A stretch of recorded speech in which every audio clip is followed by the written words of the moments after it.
শেখ হাসিনা রাজনীতি করেছিল ইসলামের বিরুদ্ধে, শেখ হাসিনার রাজনীতি ছিল কোরআনের বিরুদ্ধে, শেখ হাসিনার রাজনীতি ছিল নবী প্রেমিকদেরকে গুলি করে হত্যার রাজনীতি, শেখ হাসিনার রাজনীতি ছিল বাংলাদেশের কোরআনের মাহফিলগুলোতে 144 ধারা জারি করার রাজনীতি।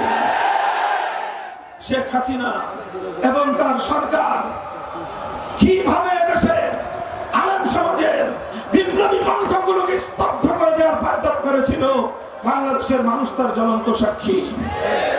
কি বলবো আমি, আমার কথাই শুধু যদি বলি, বাংলাদেশের কোথাও আমাকে কোরআনের কথা বলতে দেওয়া হয় নাই। যেখানে আমার কোন মাহফিলের ঘোষণা দেওয়া হয়েছে, 144 জারি করে আমাদের মাহফিলগুলোকে বানচাল করে দেওয়া হয়েছে, আমাদের লোকগুলোকে গ্রেফতার করা হয়েছে। আমাকে গ্রেফতার করার পর যখন আমার ভাইয়েরা আমার মুক্তির জন্য তারা রাজপথে নামতে চেয়েছে, তারা সংগ্রাম করতে চেয়েছে, তাদেরকে উপর্যুপরি গ্রেফতারের মাধ্যমে নির্যাতনের স্টিমরোলার চালানো হয়েছে। এই গাজীপুরে এই রাজবাড়ী মাঠে আমার মুক্তির জন্য কোন একটি সমাবেশ করার অনুমতি চেয়েও আমরা পাইনি।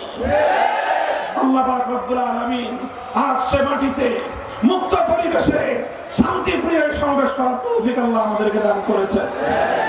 আমরা প্রতিশোধের রাজনীতি করতে চাই না, আমাদের প্রতিশোধ হবে আদর্শের মাধ্যমে, আমাদের প্রতিশোধ হবে আল্লাহর কোরআনের জয়গান গাওয়ার মধ্য দিয়ে।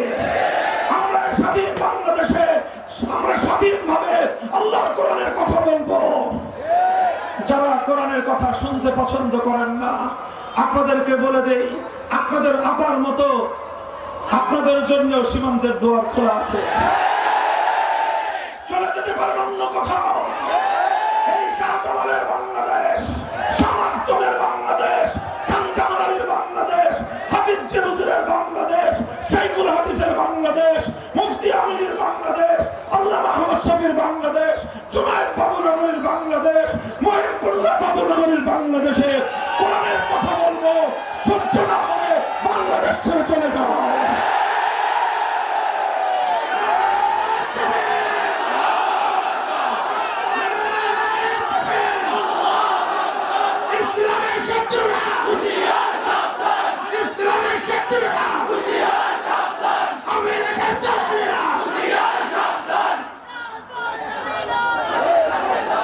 ইতিহাসের এক নির্লজ্জ লজ্জাজনক এক অধ্যায় রচনা করে বিদায়ী প্রধানমন্ত্রী, পতিত স্বৈরাচারী, ফ্যাসিবাদের কলঙ্কিনী শেখ হাসিনা পালিয়ে গেছেন।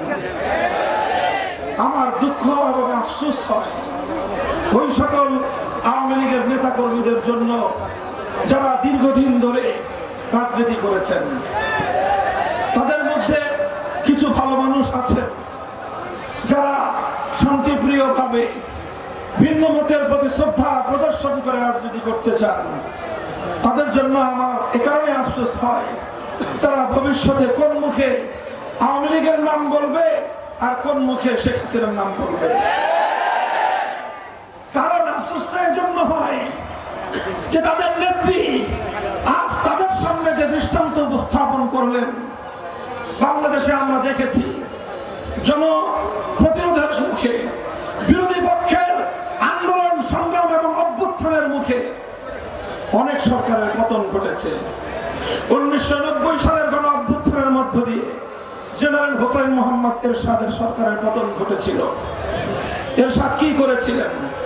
তিনি পদত্যাগ করে তিনি আত্মসমর্পণ করেছিলেন, কারারুদ্ধ হয়েছিলেন, বছরের পর বছর জেল খেটেছেন, কিন্তু দেশের জনগণকে ছেড়ে দলের নেতা কর্মীদেরকে অরক্ষিত অবস্থায় রেখে দেশ ছেড়ে পালিয়ে যাননি। বেগম খালেদা জিয়া তিনিও বিরোধী পক্ষের অমত এবং আন্দোলনের মুখে গদি ছাড়তে বাধ্য হয়েছেন, তিনি পদত্যাগ করেছেন এবং তিনি সরকারের মাধ্যমে নানাভাবে নিগৃহণের শিকার হয়ে অশীতিপর বয়সে জীবন এবং মৃত্যু সন্ধিক্ষণে দাঁড়িয়ে বছরের পর বছর জেল খেটেছেন, কারারুদ্ধ থেকেছেন, কিন্তু দেশের জনগণকে ছেড়ে, দেশের মাটি ছেড়ে, তার দলের নেতা কর্মীদেরকে তপের মুখে ফেলে দেশ ছেড়ে পালিয়ে যান না। আওয়ামী লীগের বিবেকবান লোকদেরকে আমি জিজ্ঞাসা করব, আপনাদের নেত্রী কাজটা করলো কি?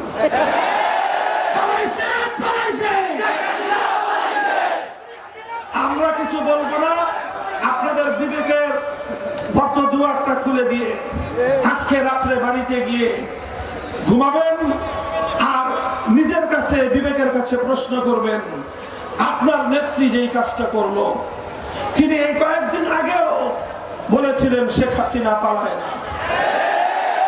আপনারা ওনার সুরে সুর মিলাই বলেছিলেন শেখ হাসিনা পালায় না। আমি এখন আপনাদের কাছে প্রশ্ন করতে চাই, শেখ হাসিনা পালিয়েছে না পালায় নাই? শেখ হাসিনা পালিয়েছে, সারা পৃথিবী দেখেছে তিনি পালিয়েছেন।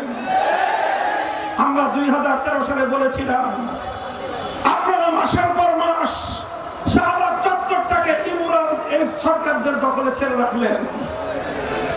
আমরা আল্লাহ নবীর ইজ্জতের হেফাজতের জন্য শাপলা চত্বরে গিয়ে 24 ঘন্টা আমাদেরকে থাকতে দেন নাই। আমরা তখনই বলেছিলাম কোন পথে পালাবেন সে পথ দেখার চেষ্টা করুন। পালাবার পথ খুঁজে বের করার চেষ্টা করতে বলেছিলাম, এই জন্য আমার উপরে খুব ক্ষিপ্ত হলেন উনি। আমি বলেছিলাম আপনার বাবা মারা গেছেন, উনি একজন আমাদের ধারণা মতে মুসলমান, কাজে একজন মরহুম মুসলিমের এভাবে মূর্তি বানায় তাকে পরজগতে আযাবের সম্মুখীন করবেন না, এটা আপনার বাবার পক্ষে তার জন্য কল্যাণকামিত হবে না, এটা হবে সন্তান হিসেবে বাবার সর্বনাশ ঘটানোর নামান্তর। এভাবে মূর্তি বানিয়ে তাকে জাতির সামনে কলঙ্কিত করবেন না। আমাদের কথা পছন্দ হলো না। আমরা কেন মূর্তির বিরুদ্ধে কথা বললাম, এজন্য তিনি আমাদের কণ্ঠরুদ্ধ করে দেওয়ার চেষ্টা করলেন। ভাস্কর্যের বিরুদ্ধে কথা বলবার অপরাধে জাতীয় সংসদে দাঁড়িয়ে আমাদের ট্যাক্সের পয়সা দিয়ে নির্মিত সংসদে তিনি আমাদের বিরুদ্ধে কথা বললেন। তিনি জাতির কাছ থেকে আমাকে বিচ্ছিন্ন করার পায়তারা চালালেন। আমাদের কোনো পরামর্শই তো শুনলেন না। এরপরে 5ই আগস্ট দেশের মানুষ কি দেখলো? আপনি বাংলাদেশের জাতীয় রাজস্বের শত শত কোটি টাকা খরচ করে ব্যয় করে আপনার বাবার যে সকল মূর্তিগুলো নির্মাণ করেছিলেন, আজকের স্বাধীন বাংলাদেশে দাঁড়িয়ে আমি আপনাকেই প্রশ্ন করতে চাই, আপনার বাবার নির্মিত সেই মূর্তিগুলোর কি পরিণাম হয়েছে? এর জন্য আপনার বাবাকে এভাবে কলঙ্কিত করবার জন্য একমাত্র আপনি দায়ী।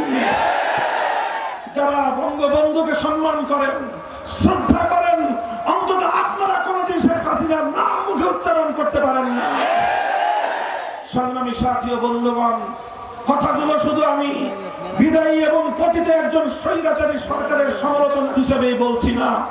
আমি বলছি আগামী দিনে যারা ক্ষমতার মসনদে এসেছেন, আসবেন, আসতে চান, আপনারা এখান থেকে শিক্ষা গ্রহণ করুন। ফাতাবিরু ইয়া উলিল আবসার। আমরা আমাদের কথা পরিষ্কার।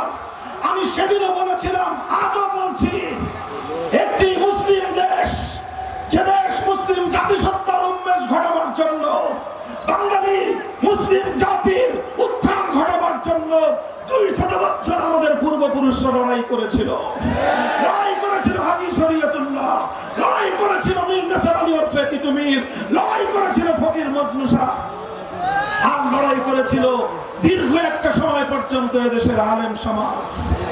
এত সংগ্রাম, এত লড়াইয়ের মধ্য দিয়ে যে মুসলিম জাতিসত্তার উন্মেষ ঘটেছিল, সেখানে আপনারা হিন্দুত্ববাদ আর হিন্দুয়ানি মূর্তির কালচার বাস্তবায়ন করার পায়তারা চালিয়েছিলেন। এদেশের মানুষ সেটাকে ভালোভাবে নেয় নাই।